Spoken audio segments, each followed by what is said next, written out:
पापा, मैं शिवराज से शादी नहीं करना चाहती। मुझे वो पसंद नहीं है और वो मेरे लायक भी नहीं है। मनोहर जी ने बहुत ही धैर्य से वंशिका की बात सुनी और फिर दो टूक अंदाज में कहा, तुम्हारी दादी ने बचपन में ही तुम दोनों की सगाई कर दी थी।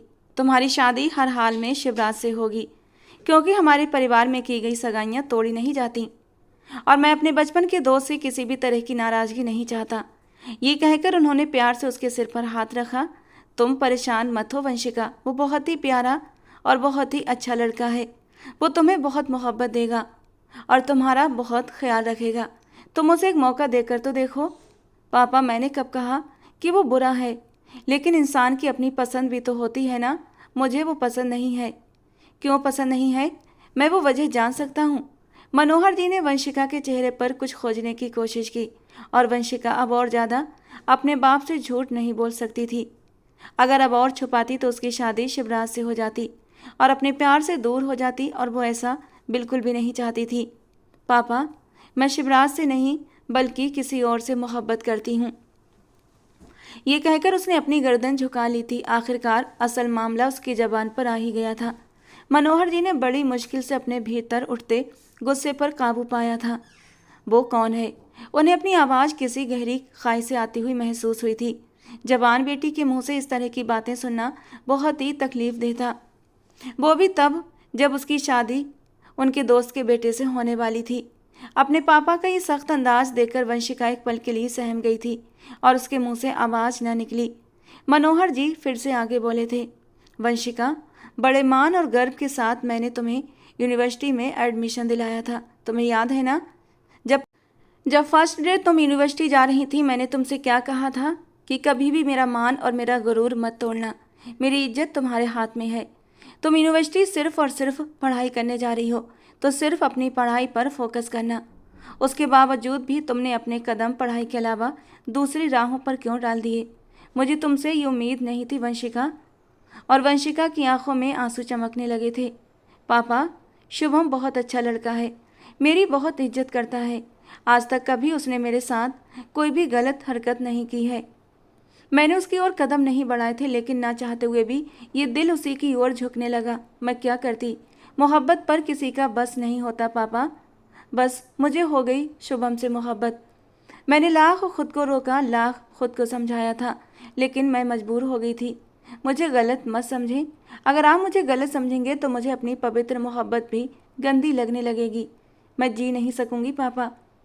वो मनोहर जी के घुटनों से लगकर बैठ गई थी और अगले ही पल उनके घुटनों पर सर रखकर फूट फूट कर रोने लगी। मनोहर जी को अपना दिल कटता हुआ महसूस हो रहा था। वंशिका उनकी जान थी, उनकी सबसे प्यारी बेटी। उसकी आंखों में आंसू वो बर्दाश्त नहीं कर सकते थे, लेकिन जो सच्चाई वंशिका ने उन पर जाहिर की थी वो भी तब जब उसे पता था कि वो बचपन से ही किसी और के नाम के साथ जुड़ी हुई है। इस बात को लेकर वंशिका पर उन्हें सख्त गुस्सा आया था। कांपता हुआ हाथ वंशिका के सर पर जाते जाते रुक चुका था। पापा, आपकी बेटी कभी आपका मान टूटने नहीं देगी, कभी आपकी इज्जत पर आंच नहीं आने देगी। इसे आप मेरी गलती समझ लें या फिर मेरी नादानी कि मैंने मोहब्बत जैसा गुनाह कर लिया। वो मेरा क्लास फेलो है, वो भी एक बहुत अच्छे ख़ानदान से है और वो मुझसे बहुत मोहब्बत भी करता है। हम दोनों ही एक दूसरे को चाहते हैं। हमने फैसला किया है कि डिग्री लेने के बाद हम लोग शादी। इससे पहले कि वो कुछ और कहती, मनोहर जी ने उसकी बात काट दी। मुझे बताओ, उसका नाम क्या है? कहाँ रहता है? मैं एक बार उससे मिलकर उसे देखना और उसे समझना चाहता हूँ कि वो तुम्हारे लायक है या नहीं। और वंशिका को जैसे जिंदगी जीने का एक सहारा मिल गया था। आंखों के आंसू पोंछते हुए उसने जल्दी से अपने पापा के दोनों हाथ अपने हाथों में थाम लिए थे। पापा, वो बहुत अच्छा है। और फिर वो जोश में आकर उन्हें एक एक बात बताने लगी। वो बहुत ही गौर से अपनी बेटी के चेहरे को देख रहे थे, जहाँ पर जमाने भर की खुशी नजर आ रही थी। मगर वो जानते थे उनकी बेटी के लिए ये सब कुछ ठीक नहीं है। वंशिका की बातें सुनकर मनोहर जी इतना तो समझ चुके थे कि शुभम ने पहले वंशिका की ओर अपने कदम बढ़ाए थे और उसका बैकग्राउंड भी कोई इतना खास अच्छा नहीं था। यकीनन वो लड़का वंशिका का फ़ायदा उठाना चाहता था। वंशिका इस मामले में थोड़ी कच्ची थी। वो जल्दी ही लोगों पर विश्वास कर लिया करती थी और इसीलिए मनोहर जी अपनी बेटी को लेकर डरे हुए थे कि ये लड़का भी यकीनन अच्छा नहीं होगा। उसकी चिकनी चुपड़ी बातों में आकर वंशिका ने उसका यकीन कर लिया होगा। शिवराज के अलावा कोई भी व्यक्ति उन्हें भरोसेमंद नहीं लगता था। पापा, आप उससे सिर्फ एक बार मिल लीजिए, आप देखिएगा कि आपको बहुत खुशी महसूस होगी। वो आपकी उम्मीदों पर पूरा उतरेगा। वो अपने पापा को मनाने की कोशिश कर रही थी जब उन्होंने अपने गार्ड को आवाज़ दी। थोड़ी ही देर में सूट बूट पहने एक आदमी कमरे में दाखिल हुआ। जी साहब जी, उसने गर्दन झुकाते हुए धीरे से कहा। वंशिका मैडम का क्लास फेलो शुभम शर्मा, इस लड़के का पता लगवाओ और इसे मेरे फार्म हाउस तक पहुंचाओ। आज शाम को मुझे उसके साथ मीटिंग करनी है। और ये सुनकर वो तड़प उठी। उसे अपने पापा के इरादे बिल्कुल भी अच्छे नहीं लगे थे और अपने पापा का बाजू पकड़ते हुए बोली, पापा, ये आप क्या कर रहे हैं? आप ऐसा कैसे कर सकते हैं? मैंने तो कुछ भी नहीं किया वंशिका, मैं तो बस उस इंसान से मिलना चाहता हूँ। अगर वो मुझे तुम्हारे लायक लगा तो मैं उसके साथ तुम्हारा विवाह कर दूंगा, लेकिन अगर वो मुझे बेहतर ना लगा, मुझे जरा सा भी शक हुआ कि वो तुम्हारा फ़ायदा उठाने के लिए तुम्हारे करीब आया था, तो मैं उसे ऐसा कहीं गायब करवा दूंगा या फिर तुम खुद ही उससे पीछे हट जाना। फैसला अब तुम्हारे हाथ में है। मनोहर जी के अंदाज में चट्टानों जैसी सख्ती थी। वो सोफे से उठकर खड़े हुए थे। कोट के बटन बंद करते हुए उन्होंने अपने कदम बाहर की ओर बढ़ाए थे और वंशिका तड़प कर उनके सामने आई थी। पापा, आप प्लीज़ ऐसा मत करें, मैं मर जाऊंगी उसके बिना। प्लीज़ आप उसे कोई नुकसान मत पहुंचाना। उसे अपने पापा का स्वभाव अच्छे से पता था और वो डर गई थी। अगर मनोहर जी को शुभम के कैरेक्टर में जरा सा भी शक मालूम होता तो वो उसे ऐसे गायब कर देते जैसे वो कभी दुनिया में था ही नहीं। इसीलिए वो अपने पापा से विनती करने लगी। मनोहर जी ने प्यार से उसे अपने साथ लगा लिया, उसकी आंखों में आए आंसू पोंछ दिए। तुम बेकार में डर रही हो वंशिका, तुम्हारी पूरी जिंदगी का सवाल है तो बस उससे एक मुलाकात करूंगा। देखना तो पड़ेगा ना कि लड़का तुम्हारे लायक है या नहीं। मैं तो बस उससे 2-3 सवाल करूंगा। अगर वो मेरे मापदंड पर खरा उतरा तो ये बहुत ही अच्छी बात है। ये कहकर वो लंबे लंबे डग भरते हुए हवेली से बाहर निकल गए, जबकि जब वो जमीन पर ही बैठकर फूट फूट कर रोने लगी। उसे वहां बैठे हुए थोड़ी ही देर हुई थी जब उसे महसूस हुआ कि किसी ने उसके कंधे पर हाथ रखा है। उसने निगाहें उठाकर देखा तो सामने ही पीहू खड़ी थी, जो कि उसकी सौतेली बहन थी। क्या हुआ है, तुम्हें रो क्यों रही हो? पीहू ने चुपचाप उन दोनों की बातें सुन ली थीं। अब जानबूझकर अनजान बन रही थी। पीहू, पापा मेरी बात सुनने के लिए तैयार ही नहीं है। उन्होंने मुझसे 2 टूक अंदाज में कह दिया है कि वो शिवराज के अलावा किसी और से मेरी शादी नहीं करवाएंगे।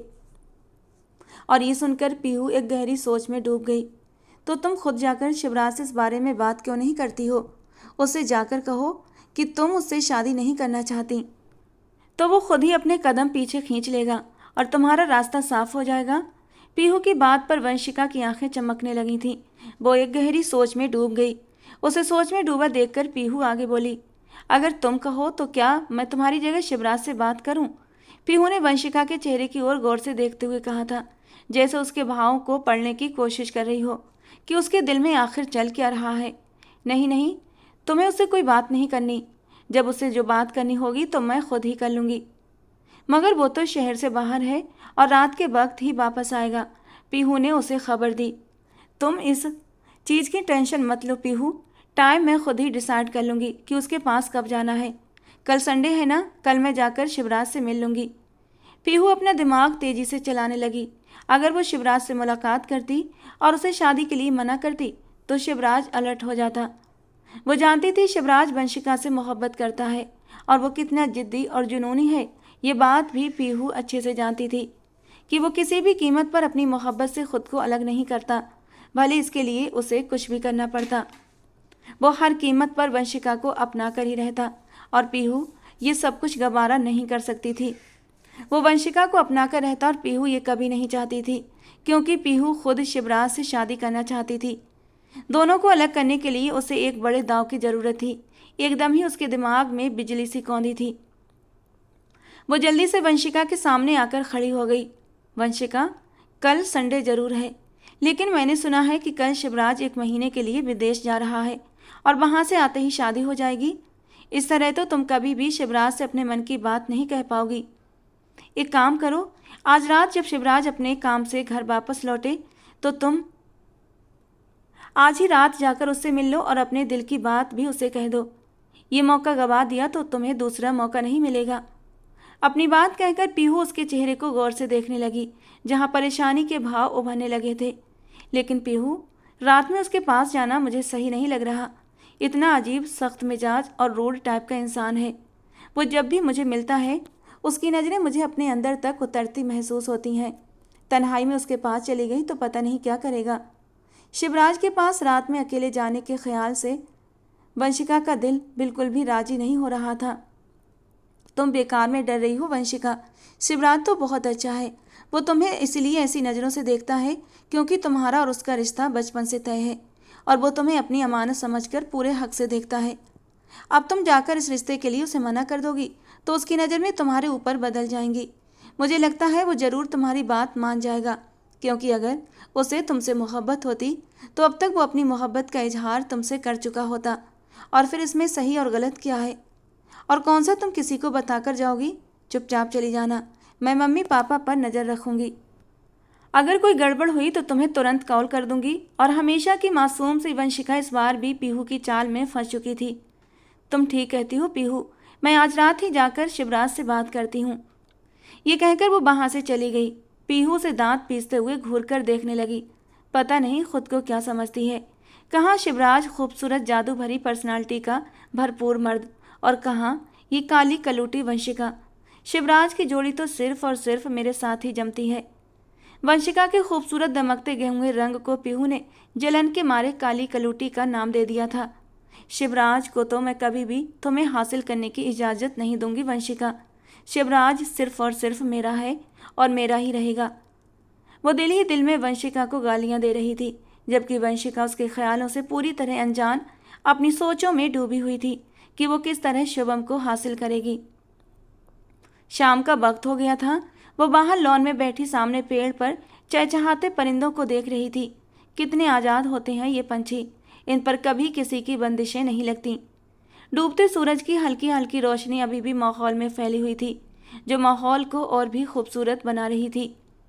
लेकिन ये खूबसूरत माहौल वंशिका के दिल की बेचैनी को और भी बढ़ा रहा था। आज मनोहर जी शुभम से मिलने वाले थे। पता नहीं उन्होंने शुभम से मिलकर क्या फैसला लिया होगा। वंशिका को जानने की बेचैनी थी और इसी बेचैनी में वो बार बार शुभम को कॉल कर रही थी, लेकिन शुभम उसका कॉल रिसीव नहीं कर रहा था। अनजाने अंदेशों और डर से वंशिका का दिल घबराने लगा था। कहीं पापा ने शुभम के साथ कुछ गलत? इससे आगे वो कुछ सोच ही नहीं पाई थी। आंखों से झरझर आंसू बहने लगे थे।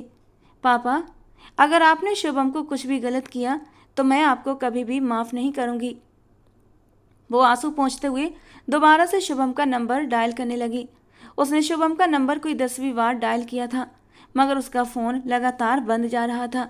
हे भगवान, शुभम की रक्षा करना। उसके दिल से बेख्तियार ये प्रार्थना निकली थी। वो शख्स से बहुत मोहब्बत करती थी और उसे हासिल करने के लिए किसी भी हद से गुजरने को तैयार थी। बाहर मन न लगा तो उठकर अपने कमरे में आ गई। अभी उसको कमरे में बैठे थोड़ी ही देर गुजरी थी जब उसका मोबाइल बजने लगा। उसका दिल एकदम से धड़क उठा। उसने मोबाइल में देखा कि शुभम की तरफ से कॉल आ रही थी। वंशिका का दिल खुशी से उछलने लगा। कांपते हाथों से उसने कॉल ओके करके मोबाइल कान से लगाया। हेलो शुभम, तुम ठीक तो हो ना? दूसरी तरफ थोड़ी देर खामोशी छाई रही। हेलो शुभम, तुम सुन रहे हो ना? मैं सुन रहा हूँ वंशिका, और मैं बिल्कुल ठीक हूँ। शुभम की हल्की आवाज़ स्पीकर में गूंजी थी और वंशिका के दिल को एक सुकून सा मिल गया था। मैं कब से तुम्हें कॉल कर रही हूँ और तुम मेरा कॉल रिसीव नहीं कर रहे थे।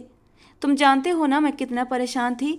आंखों से आंसू पोंछते हुए वो शुभम से शिकायत कर रही थी, लेकिन उसके दिल में एक करार भी उतर चुका था कि शुभम ठीक है। लेकिन फ़ोन से अब जो आवाज़ वंशिका के कानों से टकराई थी, वंशिका को ऐसा लगा जैसे गरम गरम शीशा किसी ने वंशिका के कानों में डाल दिया हो। पूरा कमरा गोल गोल उसकी आंखों के सामने घूमने लगा था। वंशिका, मैं तुमसे आखिरी बार बात कर रहा हूँ। आज के बाद मैं तुमसे कोई भी रिश्ता नहीं रखूँगा और तुम भी मुझसे कोई संपर्क करने की कोशिश मत करना। हमारा रिश्ता आज और अभी से हमेशा हमेशा के लिए ख़त्म होता है। वंशिका की आंखों से आंसू टूट कर उसके गालों पर तेजी के साथ बहने लगे थे। उसे जिस बात का डर था वही हुआ। मतलब साफ था कि शुभम उसके बाप से डरकर पीछे हट गया था। ये तुम क्या कह रहे हो? वंशिका ने टूटे फूटे अंदाज में कहा। मैं जानता हूँ कि मैं तुम्हारे लायक नहीं हूँ और ना ही मैं तुम्हें वो सारी खुशियाँ दे सकता हूँ जिनकी तुम हकदार हो। मैं बस आखिरी बार तुम्हारी आवाज़ सुनना चाहता था और तुम्हें ये बताना चाहता था कि मैं तुमसे बेहिसाब मोहब्बत करता हूँ और ऐसी मोहब्बत मैं किसी और से कर नहीं सकता। तुम हमेशा मेरे दिल में। इससे पहले कि वो कुछ और बोलता कॉल कर चुकी थी और वंशिका हेलो हेलो करती रह गई। उसने दोबारा से शुभम का नंबर लगाया, लेकिन अब शुभम का नंबर बंद जा रहा था। वंशिका अपना सर घुटनों में देकर फूट फूट कर रो पड़ी। पापा, आपने बिल्कुल भी अच्छा नहीं किया। आपको ऐसा नहीं करना चाहिए था। वो रोते रोते अपने पापा से शिकायत कर रही थी। मनोहर जी ने शुभम के हाथों से मोबाइल छीन लिया था और एक जोरदार थप्पड़ उसके चेहरे पर मारा था। तुझे मैंने सिर्फ ये कहा था कि तूने उससे रिश्ता ख़त्म करना है, ना कि अपनी प्रेम कहानी दोबारा शुरू करनी है। अगर मेरी बेटी को तेरी वजह से कोई भी तकलीफ पहुंची ना, तो मुझसे बुरा कोई नहीं होगा। और आज के बाद तू मुझे इस देश में कहीं भी नज़र मत आना। ये कहकर उन्होंने पैसों की एक मोटी गड्डी उसके मुंह पर दे मारी। शुभम के लबों पर एक हल्की सी मुस्कान फैल गई। साहब जी, आप बिल्कुल भी फिक्र मत करें। अब मैं आपको कहीं भी नज़र नहीं आऊँगा। और बाकी आपका बहुत बहुत शुक्रिया। आपका यह एहसान मैं कभी भी नहीं भूलूंगा। वो जल्दी से नीचे झुका और पैसे समेटने लगा। मनोहर जी नफरत से उसके वजूद को देख रहे थे, जो जल्दी जल्दी पैसे ज़मीन से उठाते हुए अपने जेबों में भर रहा था। उन्हें अपनी बेटी पर भी गुस्सा आ रहा था कि उसे पूरी दुनिया में यही एक जलील इंसान मिला था मोहब्बत करने के लिए। सिर्फ और सिर्फ उसकी दौलत की वजह से उसकी ज़िंदगी में आया था ये लड़का। उन्होंने उस शख्स को 20 लाख रुपये की रकम दी और उसके साथ ही उसका लंदन का वीज़ा भी लगवा दिया ताकि वो ये देश छोड़कर चला जाए। उन्होंने उसे ये भी कहा कि जब भी उसे पैसों की ज़रूरत होगी वो उसे भेज देंगे। बस वो उनकी बेटी की ज़िंदगी से दूर हो जाए। और शुभम को इससे बेहतर कोई रास्ता नज़र नहीं आया था, क्योंकि वो जानता था मनोहर जी कभी भी अपनी बेटी की शादी उससे नहीं करवाएंगे। वो वंशिका से मोहब्बत तो करता था, लेकिन कोई ऐसी जुनूनी मोहब्बत नहीं थी कि वो उसके बगैर मर जाता। अगर वो जिद करता तो उल्टा उसका ही नुकसान होता और उसे कोई शौक़ नहीं था अपनी जान गंवाने का। अभी तो उसने और भी जीना था, ज़िंदगी को एंजॉय करना था। पर मनोहर जी ने उसे इतने पैसे दे दिए थे कि वो आराम से 1-2 महीना ऐश कर सकता था और उसके बाद दोबारा मनोहर जी से पैसे मांगता। यही उनका कॉन्ट्रैक्ट साइन हुआ था। इसीलिए उसने पैसे लेकर चुपचाप अपना रास्ता अलग करने का फैसला कर लिया। दूसरी तरफ वंशिका का रो रो कर बुरा हाल था। उसे अब सब लोगों पर ही गुस्सा आ रहा था। शुभम पर भी उसे बेतहाशा गुस्सा आ रहा था, जो उसके बाप के धमकाने से डर गया था। उसे अपने बाप से भी नफरत महसूस हो रही थी। रात 11 बजे का वक्त था जब मनोहर जी घर के अंदर दाखिल हुए तो उन्हें वो लॉन्ज में ही मिल गई। उनकी बेटी की आंखें रोने की वजह से लाल हो रही थीं, जबकि चेहरा सूजा हुआ था। उन्हें बेख्तियार उस पर प्यार आया, मगर वो मोहब्बत में अपनी बेटी को किसी नरक में नहीं झोंक सकते थे। उन्होंने उसके लिए वही फैसला करना था जो उसके फ्यूचर के लिए बेहतर था। वो उसके पास आए और एक गहरा सांस लेकर उसके सामने सोफे पर बैठ गए। वंशिका ने सूजी हुई पलकें उठाकर अपने पापा को देखा था। उसकी नज़रों में अपने बाप के लिए साफ साफ गुस्सा और नाराज़गी भरी हुई थी। मनोहर जी के दिल को कुछ हुआ था, लेकिन वो बोले कुछ नहीं। वंशिका से बोलने का इंतज़ार करते रहे। पापा, मैं आपको कभी भी माफ़ नहीं करूँगी और मैं आपको ये भी बता दूँ कि मैं मर जाऊँगी, मगर शिवराज से शादी नहीं करूँगी। आपने शिवम को मुझसे अलग करके ठीक नहीं किया। इससे पहले कि वो कुछ और कहती, उसके पापा ने अपनी जेब से अपना मोबाइल बाहर निकाला था और फिर उस पर कुछ स्क्रॉल करने लगे। थोड़ी ही देर बाद उन्होंने उसके सामने एक वीडियो चला दी। सारी सच्चाई तुम अपनी आंखों से देख लो, मैं कुछ भी नहीं कहूँगा। उसके बाद तुम्हारा जो फैसला होगा, मैं तुम्हारे फैसले का पूरा पूरा सम्मान करूँगा। ये कहकर उन्होंने मोबाइल वंशिका की ओर बढ़ा दिया था। वंशिका ने कांपते हाथों से मोबाइल लिया और सामने चलती वीडियो पर नज़रें जमा दी, जिसमें शुभम उन्हें कह रहा था, मुझे वंशिका से मोहब्बत नहीं थी, बल्कि मैं तो उसकी दौलत की वजह से उसकी ज़िंदगी में आया था। अब आपने मुझे इतने पैसे दे दिए हैं तो मैं वंशिका की ज़िंदगी से चला जाऊंगा। मैं आपकी बात कैसे नहीं मानूंगा। आप बिल्कुल भी फिक्र न करें, मैं अब ये देश छोड़कर जा रहा हूँ और दोबारा कभी लौट कर नहीं आऊँगा। ये देखकर वंशिका ने अपने होठों पर हाथ रख लिया था और गर्दन जोर से नामे हिलाने लगी। नहीं, ऐसा नहीं हो सकता। मेरी बेटी, यही हकीकत है और तुम्हारा बाप कभी भी तुम्हारे लिए गलत नहीं सोच सकता। अगर वो इंसान तुम्हारे लिए बेहतर होता तो मैं अपनी जान से भी ज़्यादा प्यारी बेटी के सर पर हाथ रखकर कहता हूँ कि तुम्हें उसके हवाले करने में 1 मिनट भी नहीं लगाता। मगर वो इंसान इस काबिल ही नहीं था कि मैं उसे अपनी फूल सी जैसी बेटी देता। इसीलिए मैंने उसे कुछ पैसे देकर इस देश से ही रवाना कर दिया है। अब तुम जितनी मर्जी कॉल करो, वो तुम्हारी कोई भी कॉल नहीं उठाएगा, क्योंकि वो बिक चुका है। मनोहर जी वंशिका के साथ सोफे पर बैठते हुए उसे अपने करीब कर गए और हाथों से उसके आंसू पोंछ दिए। वो अपने पापा के सीने से लगकर बिलख बिलख कर रो पड़ी। पापा, मैंने उससे मोहब्बत की थी, सच्ची मोहब्बत। मैं उस इंसान को कभी भी माफ़ नहीं करूँगी, कभी भी नहीं। उसे शुभम से बेहिसाब उम्मीदें थीं, मगर वो सारी उम्मीदें अब टूट चुकी थीं। शुभम ने उसके साथ धोखा किया था।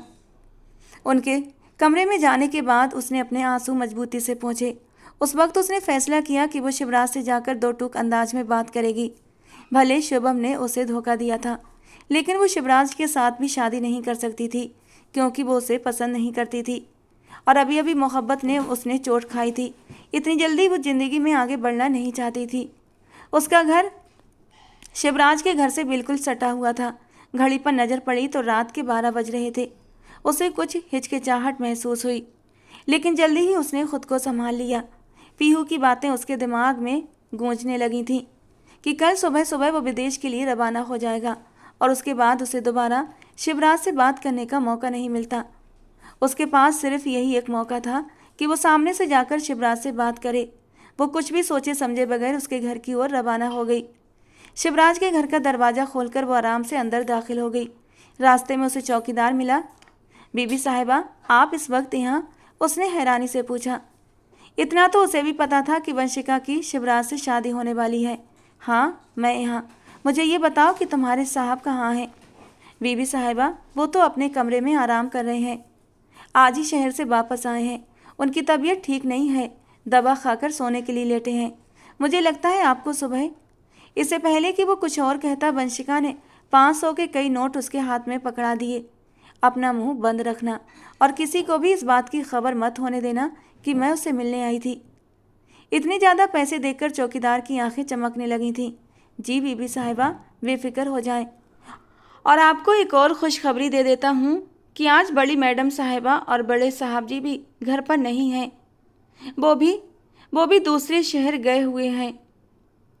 साहब घर पर बिल्कुल अकेले हैं। आप पूरी रात के लिए साहब जी से मुलाकात कर सकती हैं। उसने ये बात अजीब से अंदाज में कही थी। उसकी आंखों में भी चमक जगने लगी थी।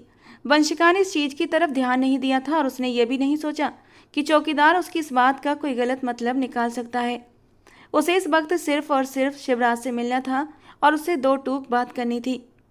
कुछ सोचते हुए वो हवेली के अंदर दाखिल हो गई और फिर सीधा शिवराज के कमरे में चली गई। उसका कमरा गहरी खामोशी में डूबा हुआ था और उसके हल्के हल्के खर्राटों की आवाज़ें कमरे में गूंज रही थीं। उसने जल्दी से कमरे का दरवाज़ा अंदर से बंद किया और उसकी तरफ कदम बढ़ा दिए। कमरे में इस वक्त नाइट बल्ब की रोशनी थी। सामने ही बेड पर शिवराज तकियों में मुंह दिए लेटा हुआ था।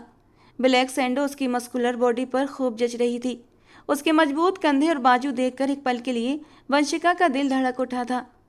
इस बात में कोई शक नहीं था कि शिवराज एक बहुत ही खूबसूरत पर्सनालिटी का मालिक था।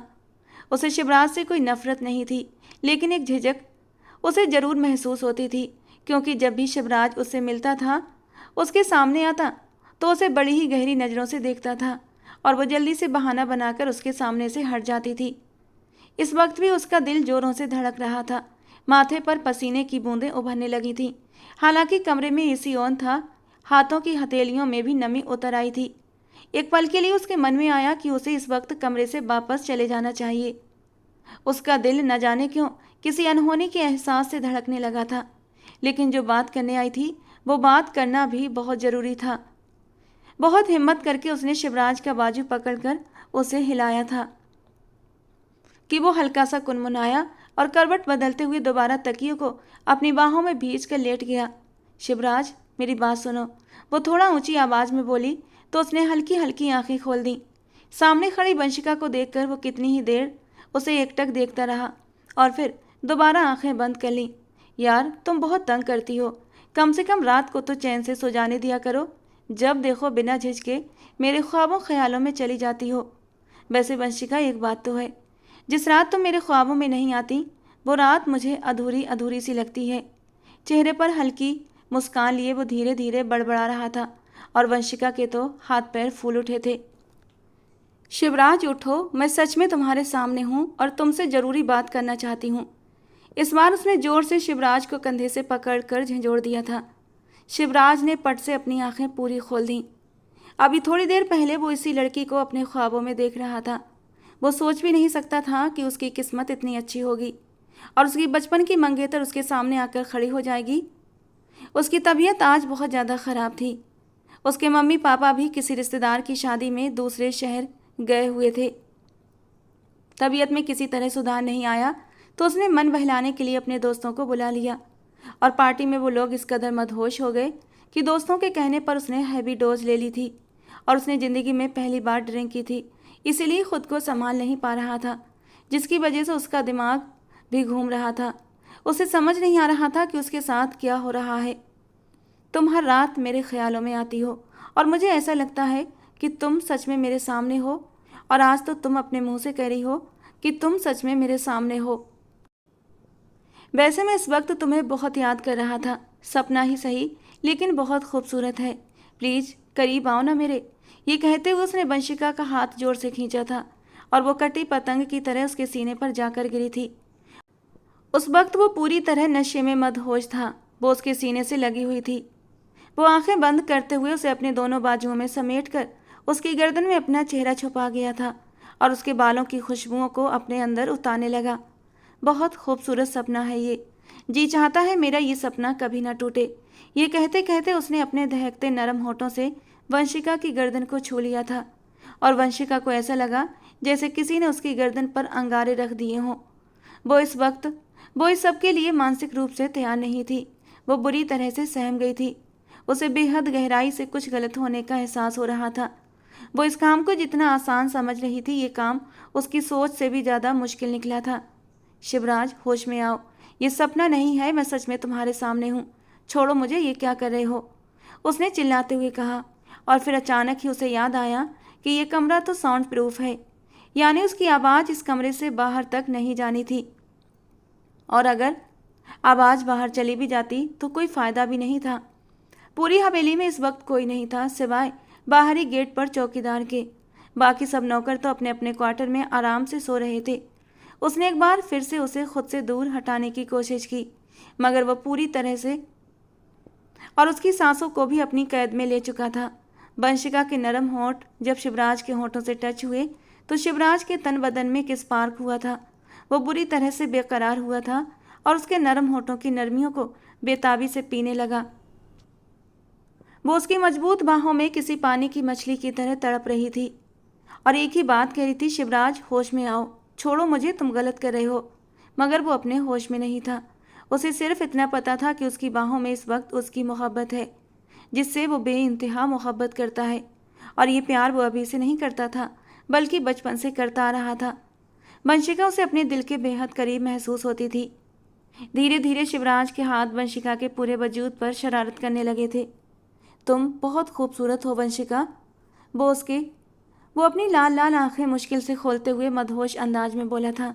शिवराज प्लीज़, वंशिका के होंठों से मुश्किल से निकला था और शिवराज ने उसके होंठों पर अपनी उंगली रख दी थी। ऐसे लम्हों में मुझे खुद से दूर जाने के लिए मत कहो वंशिका, अब तुमसे दूर जाने की कंडीशन में नहीं हूँ। उसी उंगली से उसने और फिर से अपना चेहरा उसकी गर्दन में छुपा लिया। उसकी खुशबुओं को महसूस करते करते वो अपना चेहरा नीचे की ओर ले जा रहा था। उसकी ब्यूटी बोन पर लब रखते हुए उसने जोर से वंशिका की नाजुक दबाया था और अगले ही पल उसे कमर से पकड़कर बेड पर बिठा दिया। वो डरी हुई नज़रों से शिवराज को देख रही थी। उसकी आंखों में इस वक्त लाल लाल डोरे साफ चमक रहे थे। तुम्हें पता है वंशिका, इस रात के लिए मैंने कब से इंतज़ार किया था। मैंने सोचा था जब हमारी मिलन की रात आएगी तो मैं तुम्हें इस कदर मोहब्बत दूंगा कि तुम एक ही रात में मेरी मोहब्बत की दीवानी हो जाओगी। और आज वो रात आ गई है वंशिका। मैं तुम्हें अपनी मोहब्बत में पूरा का पूरा डुबो देना चाहता हूँ। तुम्हारे वजूद पर अपनी मोहब्बत की छाप छोड़ देना चाहता हूँ। ये कहते ही उसने एक झटके से वंशिका को हर पर्दे से आज़ाद कर दिया था और फिर धीरे से वंशिका को अपनी बाहों में समेटते हुए उसे अपने पहलू में लिटा चुका था। एक हाथ से खींचकर उसने अपने और वंशिका के ऊपर कंबल डाला था और फिर कंबल के अंदर गर्म जज्बातों का तूफान तेज हुआ था। वो उसकी मुलायम धड़कनों से होता हुआ नीचे तक आ पहुंचा था और फिर कतरा कतरा उसके वजूद की खूबसूरती को पीने लगा। वंशिका सदमे से चूर थी और फिर थक हार कर उसने हर कोशिश करना छोड़ दी थी। बस आंखों से बेआवाज आंसू जारी रहे, जिन्हें नशे की हालत में शिवराज ने महसूस नहीं किया। वो अपनी तरफ से वंशिका को पूरी तरह सुकून देना चाहता था। उसने बहुत नाजुकता से वंशिका को छुआ था। शायद वो नशे की हालत में ये महसूस कर रहा था कि ये उसकी शादी की पहली रात है और अपनी महबूब दुल्हन को वो अपनी संगत का सुकून देकर उसे हमेशा हमेशा के लिए अपना बना लेना चाहता था। लेकिन वो ये नहीं जानता था कि वो आज की रात सब कुछ बर्बाद कर चुका था। वो पूरी रात उसके करीब रहा, उस पर अपनी चाहतों की बारिशें करता रहा, जबकि वो सिसकती रही। सुबह 4 बजे जाकर वो गहरी नींद में सो गया था, जबकि वो उसी के सीने पर सर रखे लेटी हुई थी। एक हाथ से शिवराज ने उसे अपने सीने से लगाया हुआ था। वो दुख और सदमे से निढाल थी। उसके सीने पर सर रखे रखे होशो हवास से बेगाना हो चुकी थी। शिवराज की सुबह करीब 6 बजे आँख खुली। अपने पहलू में उसे किसी नरम वजूद का एहसास हुआ था, तो वो एकदम से चौंक उठा। एक झटके से उसने अपनी दाईं ओर नज़र घुमाकर देखा और उसका दिल धक से रह गया। रात का एक एक पल उसकी आंखों के सामने घूमकर रह गया था, यानी जिसे वो खूबसूरत सपना समझकर अभी तक मदहोशी में डूबा हुआ था, वो सपना नहीं हकीकत था। उसने देखा कि वो उसके बेहद करीब मौजूद थी। उसका सर शिवराज के कंधे पर रखा हुआ था। हल्के हल्के सिसकने की आवाज़ें शिवराज आराम से महसूस कर सकता था और वंशिका की सिसकियों को सुनकर उसके वजूद को एक झटका लगा था। वो जल्दी से अपनी जगह पर उठकर बैठ गया। तुम यहाँ पर क्या कर रही हो? उसने एकदम घबरा कर पूछा था, मगर फिर उसकी हालत देखकर वो खुद भी घबरा गया। उसे याद आया कि कल रात उसने कितनी हैवी डोज ली थी और उस दौरान वो किसी से भी बात नहीं करना चाहता था। कोशिश कर रहा था कि सबसे दूर रहे, क्योंकि वो अपने होशो हवास पूरी तरह खो बैठा था।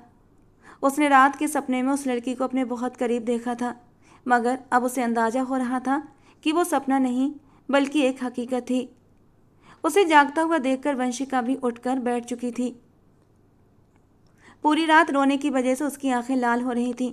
उसने नफरत भरे अंदाज में कहा, मुझे बर्बाद करके आप पूछ रहे हैं कि मैं यहाँ क्या कर रही हूँ? मैं तुम्हें कभी माफ़ नहीं करूँगी शिवराज। मैं तुमसे बेहद नफरत करती हूँ। मेरा बस चले तो मैं तुम्हें जान से मार दूँ। जलील इंसान, तुमने मेरी ज़िंदगी बर्बाद कर दी है। ये कहकर वंशिका ने शिवराज का गिरेबान पकड़ लिया, मगर उसी पल उसकी चादर उसके वजूद से अलग हो गई। शिवराज की नज़र पूरे होशो हवास और दिन के उजाले में उसके नाजुक वजूद पर पड़ी तो शर्मिंदगी से उसकी नज़रें झुक गईं। वो इन खूबसूरत लम्हों के बारे में कई बार सोच चुका था। वंशिका के साथ उसने अपनी ज़िंदगी जीने के ऐसे कई सुनहरे सपने सजाए थे। वंशिका के साथ अपने पहले नाजुक पलों को वो बहुत यादगार बनाना चाहता था, लेकिन ये सब कुछ इस तरह हो जाएगा उसे बिल्कुल भी अंदाज़ा नहीं था। उसकी चादर को उसके कंधे पर सही करते हुए उसने वंशिका की आंखों के आंसू साफ कर दिए थे। तुम्हें घबराने या डरने की कोई ज़रूरत नहीं है वंशिका। हमारे बीच जो कुछ हुआ वो इस तरह नहीं होना चाहिए था, लेकिन अब तो हो गया है ना, इसे बदला नहीं जा सकता। और वैसे भी बहुत जल्दी ही हमारी शादी होने वाली है। उसने प्यार से वंशिका के चेहरे पर हाथ रखते हुए कहा, तो वो उसका हाथ गुस्से से झटकते हुए बोली, मैं ये शादी ही तो नहीं करना चाहती थी। मैं तुमसे नफरत करती हूँ। मैं किसी और से मोहब्बत करती हूँ। शिवराज के माथे पर बल पड़ गए थे। क्या बकवास कर रही हो वंशिका? बचपन से हम दोनों का रिश्ता तय है और बचपन से अब तक मैंने सिर्फ और सिर्फ तुम्हारे लिए खुद को बचा कर रखा है। आज तक कभी किसी लड़की को अपनी ज़िंदगी में आने की इजाज़त नहीं दी। हालांकि मेरे एक इशारे पर लड़कियां मुझ पर अपनी जान लुटाने के लिए तैयार रहती हैं, और तुम मेरे रिश्ते में बंदी होने के बावजूद भी किसी और से प्यार करने का दावा कर रही हो। आज तो मैंने तुम्हारी ज़बान से ये शब्द सुन लिए हैं, लेकिन अगर कभी तुमने इस तरह की कोई भी बात की तो मैं उस इंसान को जान से मार दूंगा जो मेरे रास्ते में आने की कोशिश करेगा। तुम सिर्फ और सिर्फ मेरी हो और मेरी ही बनकर रहोगी। पहले तो मैंने तय किया था कि 1 महीने बाद तुमसे शादी करूंगा, मगर अब हमारी शादी आज ही होगी। मैं तुम्हारे पापा से बात करता हूँ। अच्छे से फ्रेश होकर कपड़े पहनो। मेरी मोहब्बत के निशानों को भी छुपाओ जो तुम्हारी गर्दन पर साफ दिखाई दे रहे हैं, और रिलैक्स होकर घर जाओ। मैं आज ही बारात लेकर आऊँगा। वो उसे मोहब्बत भरी नज़रों से देखता हुआ आराम से बेड से ट्रेक लगाकर बैठ चुका था और वो चादर लपेटे लपेटे बाथरूम की ओर बढ़ी थी। कपड़े लेकर जाओ, बाद में मुझसे कपड़े मांगे तो मैं फिर बहक जाऊंगा और फिर मुझे बाद में दोष मत देना। उसकी शरारत से कही बात पर वंशिका ने गुस्से से घूर कर शिवराज को देखा था और बेड पर पड़े अपने कपड़े उठाकर बाथरूम में घुस गई। कितनी ही देर तक वो अंदर रोती रही थी। उसे अब खुद पर गुस्सा आ रहा था। क्या ज़रूरत थी रात के 12 बजे एक जवान मर्द के कमरे में आने की। सारी गलती उसकी अपनी थी, कहते हुए वो फूट फूट कर रो पड़ी और शिवराज बाहर बेड पर बैठा उसकी सिसकियों की आवाज़ें आराम से सुन सकता था। अब उसे खुद पर अफसोस हो रहा था। लेकिन वंशिका मेरे कमरे में रात को आई क्यों थी, ये सवाल भी उसे परेशान करने लगा। काफ़ी देर तक रोने के बाद वंशिका का मन हल्का हुआ तो वो जल्दी जल्दी फ्रेश होने लगी। वो बुरी तरह से फंस चुकी थी क्योंकि उसे पता था अब हर हाल में उसे शिवराज से शादी करनी ही पड़ेगी, क्योंकि वो अपनी जवानी अपनी ही गलती से उस पर लुटा बैठी थी। उसने जल्दी से कपड़े पहने और बाथरूम से बाहर आई और तभी कमरे के दरवाजे पर एक जोरदार दस्तक हुई थी। वंशिका और शिवराज का दिल उछलकर गले में आया था। वो डरी हुई नज़रों से शिवराज को देखने लगी। शिवराज, दरवाज़ा खोलो। मनोहर जी की आवाज़ सुनकर शिवराज और वंशिका दोनों ही होश खो चुके थे। पीहू, तुम यकीन से कह सकती हो कि वंशिका शिवराज के कमरे में है? मनोहर जी की आवाज़ सुनकर वंशिका को अपना दम निकलता हुआ महसूस हुआ। जी पापा, मैंने खुद अपनी आंखों से रात को वंशिका को शिवराज के कमरे में जाते हुए देखा था। मैं आपको बुलाने भी आई थी, लेकिन आप अपनी नींद की दवाइयाँ खाकर गहरी नींद सो चुके थे। दरवाजे पर अब दस्तक और भी जोर जोर से होने लगी थी। वंशिका, ये सब क्या है? तो मुझे ये बताओ, रात को तुम मेरे कमरे में क्यों आई थी? शिवराज भी बुरी तरह घबराया हुआ था। शिवराज, मैं तुम्हें शादी से इनकार करने के लिए आई थी, लेकिन तुमने तो रात को मेरे साथ। वो रो पड़ी।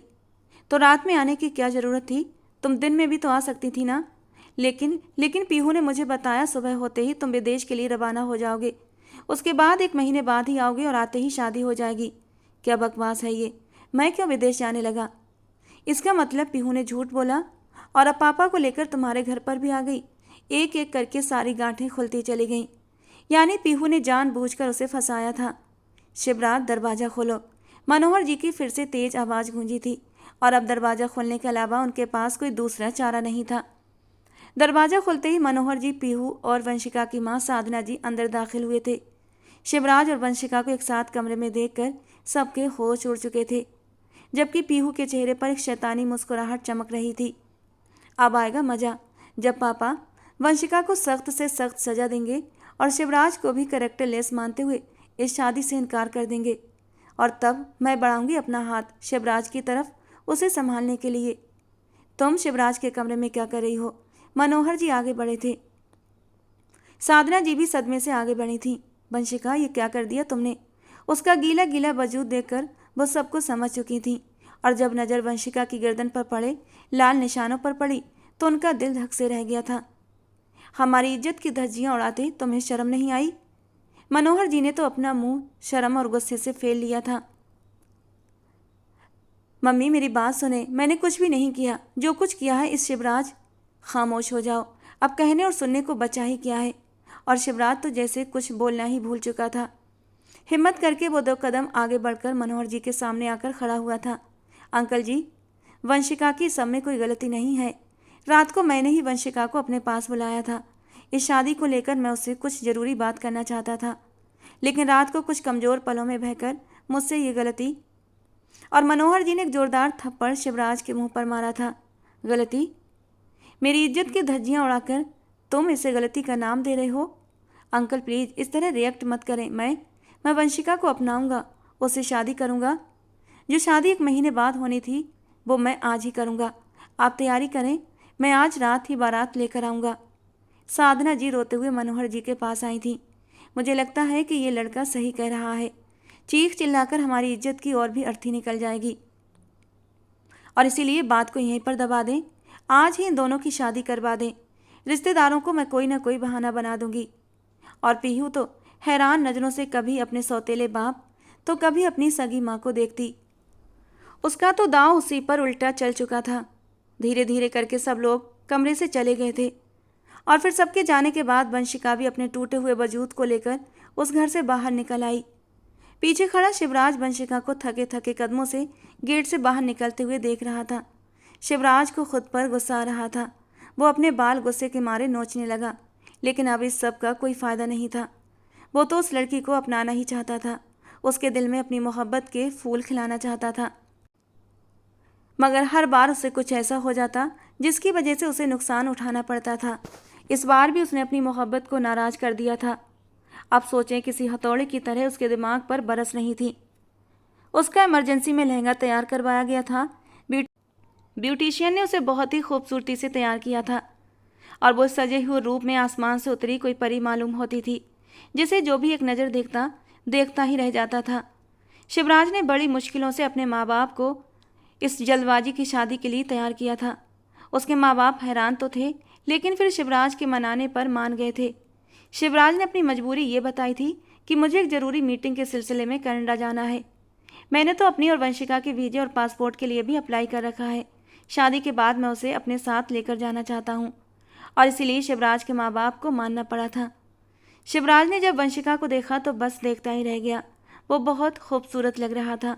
रोई रोई सी गुलाबी आंखें जो इस वक्त शिवराज के दिल की धड़कनों का शोर बढ़ा चुकी थीं। मैं वादा करता हूँ तुमसे वंशिका, आज के बाद कभी भी तुम्हारी इन खूबसूरत आंखों में आंसू नहीं आने दूंगा। वो आगे बढ़ा ताकि उसका हाथ पकड़कर उसे स्टेज पर चढ़ा सके, मगर वंशिका ने अपने लहंगे को संभाल लिया और खुद ही स्टेज पर चढ़ गई। वो एक छोटा सा समारोह था जिसमें सिर्फ करीबी लोगों को बुलाया गया था। उसकी इस हरकत पर शिवराज को थोड़ा गुस्सा तो आया, मगर उसने खुद पर काबू पा लिया। वो जानता था इस वक्त उस लड़की की मानसिक हालत बिल्कुल भी ठीक नहीं है। वो बहुत ही टूट चुकी है और इसीलिए वो उसे थोड़ा सा समय देना चाहता था। उन दोनों का विवाह खैर संपन्न हो चुका था। अब वो वंशिका शिवराज सिंह बन चुकी थी। उसे अपने आप से, अपने नए नाम से सख्त नफरत महसूस हो रही थी, बल्कि हर चीज़ से नफरत महसूस हो रही थी। विदा होते समय उसने अपने पापा के चेहरे की ओर देखना भी पसंद नहीं किया था। साफ जाहिर था कि वो उनसे बेहद नाराज़ थी और जहाँ तक उसकी माँ और पीहू का सवाल था तो वो उन्हें भी पूरी तरह नज़रअंदाज कर चुकी थी। वो चुपचाप जाकर गाड़ी में बैठ गई। सभी लोगों ने ये बात नोट की थी और सब हैरान थे कि वो लड़की जो कभी अपने पापा पर अपनी जान देती थी, आखिर ऐसा क्या हुआ कि वो इनसे इतनी नाराज़ हो गई। भगवान का धन्यवाद था कि वहाँ ज़्यादा लोग मौजूद नहीं थे, वरना ये बात मीडिया तक भी पहुँच सकती थी कि मनोहर जी की प्रतिष्ठा भी दांव पर लग जाती कि उन्होंने अपनी बेटी की ज़बरदस्ती शादी कर दी। रात के समय शिवराज का मूड काफ़ी खुशगवार था, क्योंकि वो वंशिका को दुल्हन के रूप में देखना चाहता था। उसकी खूबसूरती का दीवाना तो वो पिछली रात ही हो चुका था, लेकिन अब वंशिका को दुल्हन के रूप में देखकर वो पूरी तरह संतुष्ट होना चाहता था कि वंशिका उसकी हो चुकी है। मगर जब वो कमरे में दाखिल हुआ तो उसने देखा कि वो कपड़े बदलकर सो चुकी थी। उसे अच्छा तो नहीं लगा, मगर इस बार भी उसने खुद पर काबू रखा। वो सोई नहीं थी, बस सोने का नाटक कर रही थी। वो देखना चाहती थी कि शिवराज कैसा बर्ताव करता है। वो सिर्फ एक मौका ढूंढ रही थी लड़ाई करने का, ताकि किसी तरह अपने अंदर का गुस्सा बाहर निकाल सके। मगर जब उसने देखा कि शिवराज ने कुछ भी नहीं कहा और वॉशरूम में फ्रेश होने चला गया और थोड़ी देर बाद वापस आकर वो उसके पास लेट भी गया, उसने उसे हाथ भी नहीं लगाया था। ये देखकर उसके तन बदन में आग लग गई थी। वो एक झटके से उठकर बैठ गई और गुस्से से चिल्लाते हुए बोली, उठो यहाँ से, ये क्या बदतमीजी है। रात मेरे वजूद से खेलकर तुम्हें सुकून नहीं मिला था, जो अब फिर से मेरे जख्मों पर नमक छिड़कने मेरे करीब आ गए। खबरदार, जो अब दोबारा मेरे करीब होने की कोशिश की तो तुम होश में तो हो? क्या बहकी बहकी बातें की जा रही हो? तुम्हें तो मेरा धन्यवाद बोलना चाहिए। तुम्हारी गलती को अपने सर लिया था मैंने। हालांकि मैं चाहता तो साफ कह सकता था कि तुम खुद मेरे कमरे में आई थी, मैंने तुम्हें नहीं बुलाया था। और जब आग और घी एक साथ मिलेंगे तो आग तो भड़कनी ही थी। तुम्हारी इज्जत को बचाकर मैंने खुद के कैरेक्टर पर दाग लगाया है, उसके बावजूद भी तुम मुझसे इस अंदाज में बात कर रही हो। शिवराज ने बड़े ही धैर्य से उससे सवाल किया था। मैंने क्या किया था? मैं तो बस तुमसे सीधी सादी बात करने आई थी, तुमने खुद ही मेरे साथ ज़बरदस्ती। ये कहकर वंशिका ने अपना मुंह फेर लिया था और फिर गुस्से से बोली, मैं कह रही हूँ बस मेरे बेड से उठो, वरना। शिवराज ने उसके दोनों बाजू पकड़ ली और उसे बेड के साथ लगा दिया। वरना क्या? उसने उसकी आंखों में देखते हुए कहा था। वंशिका ने उसके बाजू पर जोर से अपने दांत गड़ा दिए। दर्द का एहसास तेजी से शिवराज को हुआ था, लेकिन वो अपनी आंखें बंद करके उसके दिए गए दर्द को सह गया। और जब नमकीन खून का स्वाद अंशिका की जबान में घुलने लगा तो उसने अपने दांत उसके बाजू से हटाए थे, जहां से अब हल्की हल्की खून की बूंदें छलकने लगी थीं। तुम एक घटिया इंसान हो। मुझे तुम्हारे वजूद से नफरत है। मैं तुम्हारे साथ नहीं रहना चाहती। ये बेड शेयर करना तो दूर की बात है, मैं तुम्हारी शक्ल तक देखना नहीं चाहती। तुम जानती हो कि मैं तुमसे कितनी मोहब्बत करता हूँ। इसी वजह से ही तुम्हारा ये रवैया बर्दाश्त कर रहा हूँ, वरना अगर तुम्हारी जगह यहाँ कोई और औरत होती तो अब तक उसका मुंह तोड़ कर रख देता। उसने बहुत ही नरमी से वंशिका के बाजू छोड़े और अपने बाजू को रुमाल से साफ करने लगा। वैसे मुझे तुम्हारे दिए गए इस जख्म से कोई दिक्कत नहीं है, लेकिन शर्त यह है कि जख्म तुम्हें कहीं और देना होगा। ये कहकर उसने अपने होंठ वंशिका के होंठों के करीब किए थे। शौक से जख्मी कर सकती हो, मेरी तरफ से खुली इजाज़त है, उसके कान में सरगोशी के अंदाज में बोला था। और ये सुनकर वो गुस्से से बावली हो गई थी और कुशन उठाकर उस पर जोर जोर से मारने लगी। जंगली बिल्ली कहीं की, माफ़ कर दो मुझसे गलती हो गई। मैं हर तरह की सज़ा भुगतने के लिए तैयार हूँ, मगर भगवान के लिए ऐसा जंगली रवैया तो मत रखो। तुम्हें तकलीफ़ में देखकर मैं खुद भी बहुत परेशान हूँ और मैं तुम्हारे सारे दुखों को दूर कर देना चाहता हूँ। बस एक बार खुद को मेरी पनाहों में छोड़ दो। तुम झूठ बोल रहे हो, तुम एक ड्रामेबाज इंसान हो। तुम्हारा मकसद सिर्फ मुझे इस्तेमाल करना था और मेरे वजूद को पाना था। तुम मेरे वजूद की वजह से मेरे पास आए थे। ये कहकर वो एक बार फिर से रोने लगी, जबकि शिवराज ने अपना सिर दोनों हाथों में गिरा लिया था। यार, मेरा विश्वास करो, मेरा ऐसा कोई इरादा नहीं था। मैं तुमसे बेहद मोहब्बत करता हूँ और ये एक पवित्र मोहब्बत है। जहाँ तक जिस्म का सवाल है तो जाहिर सी बात है, हम दोनों की अब शादी हुई है और अब मेरा तुम पर हक बनता है। मगर मैं तुम्हें कोई हक देना नहीं चाहती। वो चिल्लाकर गुस्से के मारे चीख उठी थी। ठीक है, ठीक है, वो दोनों हाथ उठाते हुए ठहरे लहजे में बोला। मैं तुम्हारे करीब नहीं आऊँगा, राइट? और ना ही तुम्हारी इजाज़त के बिना तुम्हें हाथ लगाऊंगा, राइट? आज के बाद जैसा तुम कहोगी वैसा ही होगा। तुम इस बेड पर नहीं सोओगे, बल्कि सोफे पर जाकर सोओगे। वो अपनी नाक साफ करते हुए मासूमियत से बोली। ठीक है मेरी जान, ऐसा ही करूँगा। और कोई हुक्म शिवराज की जान? वो गुस्से से उसे घूरने लगी। सोचा था एक प्यार करने वाली मासूम सी बीवी मिलेगी जिसके साथ सारे कपल गोल्स पूरे करूँगा, मगर यहाँ तो एक जंगली बिल्ली मिल गई है। वो मुंह बनाते हुए बोला। मुझे जंगली बिल्ली बनने पर भी तुमने ही मुझे मजबूर किया है। तुमने ही उस रात। उससे पहले कि वो कुछ और कहती, शिवराज ने उसके होंठों पर उंगली रख दी। बस उस रात को याद मत करो। जो कुछ हुआ उसे भूल जाओ। तुम जैसा चाहती हो मैं वैसा ही बन जाऊंगा। मैं खुद को तुम्हारे लिए पूरी तरह बदल दूंगा। बस मुझे थोड़ा सा मौका तो दो। अब मैं एक ही दिन में तो तुम्हारे मापदंड पर खरा नहीं उतर सकता ना। वो मासूमियत से उसके चेहरे की ओर देखकर सवाल करने लगा तो वो भी चुप हो गई। मगर ये बात याद रखना शिवराज कि मैं तुमसे नफरत करती हूँ। वो अपने सीने पर हाथ रखते हुए बोली। जी मैडम साहिबा, मुझे ये बात हमेशा याद रहेगी और मैं उस वक्त तक चैन से नहीं बैठूंगा जब तक कि ये नफरत मोहब्बत में ना बदल दूँ। मैं तुम्हें चैलेंज करता हूँ कि तुम बहुत जल्द मेरी तरफ खिंचाओगी और मेरी मोहब्बत को ही सब कुछ समझने लगोगी। उसके लहजे में एक यकीन था, एक उम्मीद थी, जबकि वो उसकी बात सुनकर तंज भरी हंसी हंसने लगी। सपने देखने पर किसी का बस नहीं होता। तुम भी सपने देख सकते हो, मैं तुम्हें मना नहीं कर सकती, मगर एक बात साफ सुन लो, मैं कभी भी तुमसे मोहब्बत नहीं करूँगी, समझे तुम? ये कहकर वो अपने बेड पर चादर तान कर सो गई, जबकि वो चुपचाप जाकर सोफे पर लेट गया। पूरी रात वो करवटें बदलता रहा। नींद उसकी आंखों से कोसों दूर थी। पिछली रात के गुजरे वो हसीन पल उसकी आंखों के सामने घूमने लगे। वो फिर से उन हसीन पलों को महसूस करना चाहता था। उसके मक्खन जैसे वजूद को खुद में समेट लेना चाहता था, लेकिन दिल महसूस कर रह गया, क्योंकि उसकी जान, उसकी प्यारी सी बीवी उससे बहुत नाराज़ थी और वो उसे और ज़्यादा दुखी नहीं करना चाहता था। वो बस यही सोच रहा था कि कैसे छोटी सी नाजुक सी लड़की को अपने प्यार से जीत लूं। अगले दिन जब वो सुबह सोकर उठी तो उसके सिर पर एक और धमाका हुआ। वो अगले दिन कनाडा जा रहे थे और साथ में वंशिका को भी लेकर जा रहा था। सारे इंतजाम वो पहले ही कर चुका था। आपने तो कहा था कि आप एक हफ्ते बाद मुझे अपने साथ ले जाएंगे। उसे अपनी आवाज़ किसी गहरी खाई से आती महसूस हुई। क्या करूं, मीटिंग की वजह से जाना पड़ रहा है और तुम्हें मैं यहाँ अकेला छोड़ना नहीं चाहता। वैसे मुझे कोई मसला नहीं होगा, अगर आप मुझे यहाँ अकेला छोड़कर चले जाएं। मैडम, ज़्यादा स्मार्ट बनने की ज़रूरत नहीं है, समझी तुम? वो उसके गाल खींचते हुए बोला तो वो चिल्ला कर रह गई, मेरे साथ फ्री ना हुआ करो। तुम्हारे साथ नहीं होऊंगा तो क्या पड़ोस की आंटी के साथ जाकर रहूं? मेरी बला से आप जिसके पास जाएं और जिससे मर्जी बातें करें। ठीक है फिर, तो मुझे कोई प्रॉब्लम नहीं है। यानी मेरी बीवी बहुत ओपन माइंड है। वो उसे चिढ़ा रहा था। मैं ओपन माइंडेड नहीं हूँ। कोई मेरे साथ जैसा करता है मैं उसके साथ वैसा ही करती हूँ। अगर आप मुझे चीट करेंगे तो मैं भी आपको चीट करूँगी। और इस बार शिवराज एकदम से सीरियस हुआ था।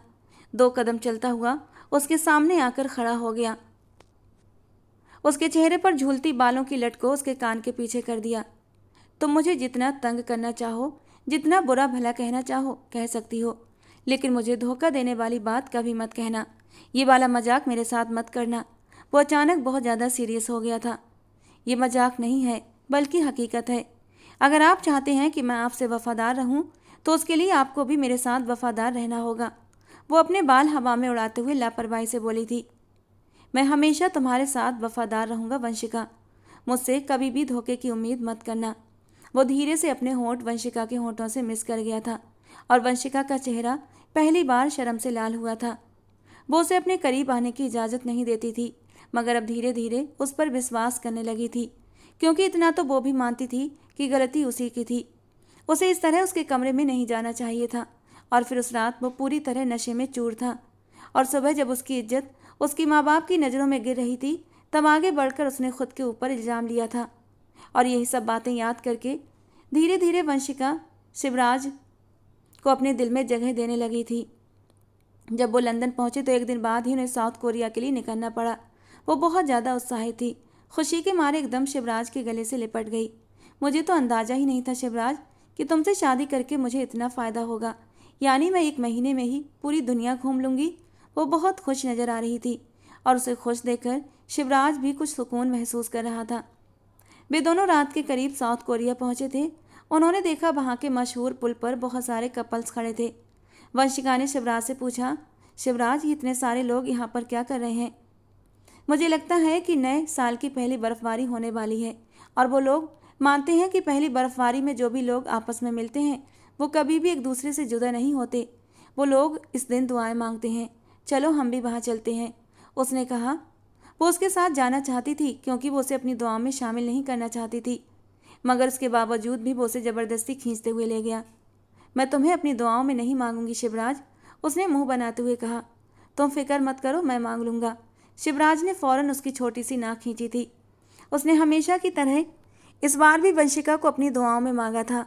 उसने उसका हाथ सारी उम्र के लिए मांगा था। पहली बर्फबारी शुरू हो गई थी।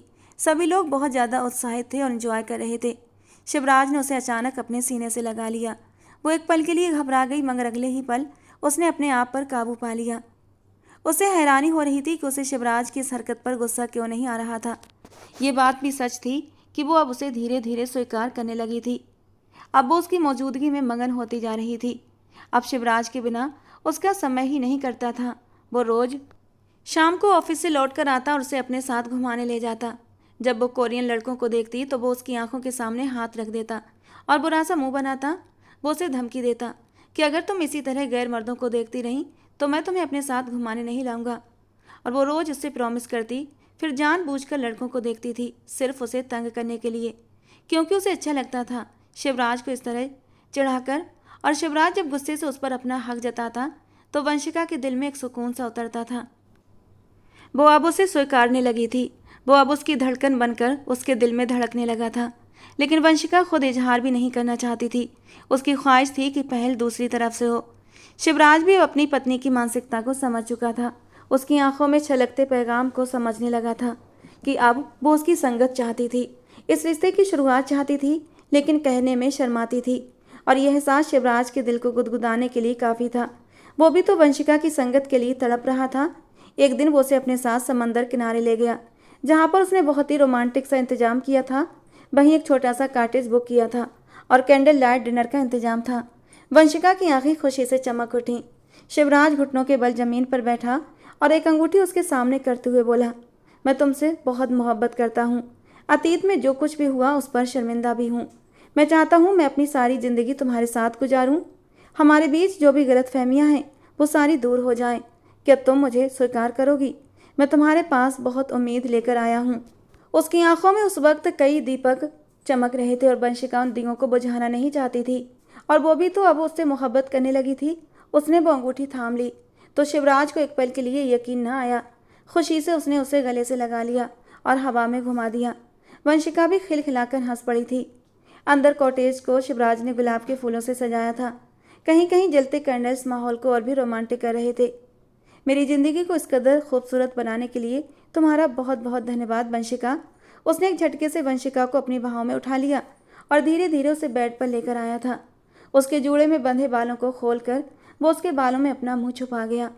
आज कहाँ काटोगी? सच्ची तुम्हारे दांत बहुत शार्प हैं, बहुत गहरा जख्म देती हो। वो उसके कान में सरगोशी करते हुए बोला था। मैं आपको कोई कटखनी बिल्ली लगती हूँ जो मैं आपको काटूंगी? वो शर्माकर उसके सीने में अपना मुंह छुपा गई थी। शिवराज ने उसके चेहरे को अपने हाथों के प्याले में समेट लिया। लेकिन मुझे कटवाना है यहाँ पर। उसने अपने होठों पर उंगली रखी थी और वंशिका का चेहरा शर्म से लाल हुआ था। शिवराज ने अगले ही पल उसके नरम होठों को अपने होठों में लिया था और धीरे धीरे उन लबों की नमी चुराने लगा।